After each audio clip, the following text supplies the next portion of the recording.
এই নাও পিঠা আম্মা পাঠাইছে। জানোই তো যে আম্মা কেমন করে তোমার কথা বলে। একটু দিবা? কেন? দাও না। আমি যাই। হ্যাঁ আচ্ছা যাও। ইস, আমার বয়ফ্রেন্ডটা যদি জাভেদ ভাইয়ের মতো হতো।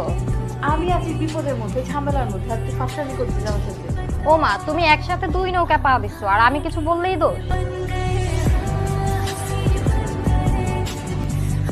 আপনি এখানে এসে কি করতেছেন? আমি তোরাই ধরছো কেন? তুমি তুমি তুমি পাল্টাই গেছো। শুনো, আমার না এখন পড়তে বসতে হবে, অনেক পড়া আছে। নুরির সাথে আপনার সম্পর্কটা কি? আরে মেয়ে আমার প্রেমিকা। এটা কি বললেন? নুরির সাথে আমার সম্পর্ক ভাই তো ছোটবেলা থেকে, বুঝছেন ভাই? আপনি কি পাগল হয়েছেন? অনেক স্মৃতি ভাই, বাচ্চা বাঁচবো ভাই।